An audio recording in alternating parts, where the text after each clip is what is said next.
Now I had to distill a second time in the presence of sodium. Sodium is a degenerated metal. It is indeed a metal only in the chemical significance of the word, certainly not in that of everyday language. It is neither rigid nor elastic. Rather, it is soft like wax. It is not shiny, or better, it is shiny only if preserved with maniacal care, since otherwise it reacts in a few instants with air, covering itself with an ugly rough rind.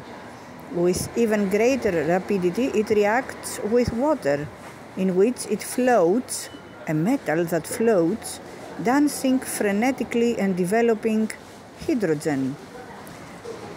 I ransacked the entrails of the Institute in vain. Like Ariosto's Astolfo on the moon, I found dozens of labeled ampoules, hundreds of abstruse compounds, other vague, anonymous sediments, apparently untouched for generations, but not a sign of sodium.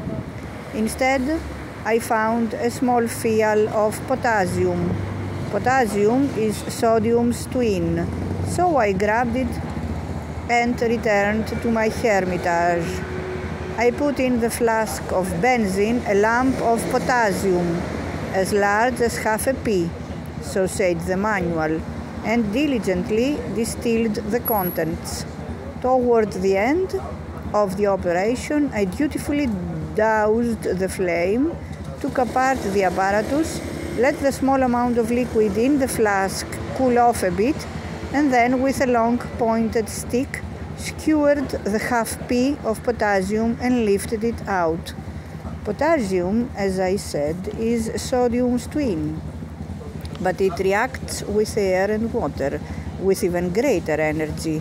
It is known to everyone, and was known also to me, that in contact with water it not only develops hydrogen but also ignites. So I handled my half pea like a holy relic.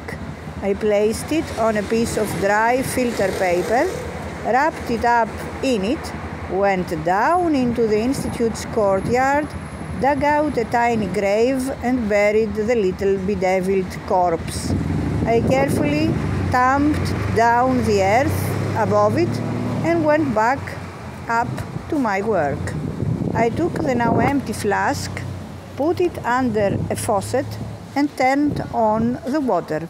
I heard a rapid thump, and from the neck of the flask came a flash of flame directed at the window that was next to the wash basin, and the curtains around it caught fire. While I was stumbling around looking for some even primitive means to extinguish it, the panels of the shutter began to blister and the room was now full of smoke. I managed to push over a chair and tear down the curtains. I threw them on the floor and stomped furiously on them while the smoke half blinded me and my blood was throbbing violently in my temples. When it was all over, when the incandescent tatters were extinguished, I remained standing there for a few minutes, weak and stunned, my knees turned to water, contemplating the vestiges of the disaster without seeing them. Μάλιστα. Potassium.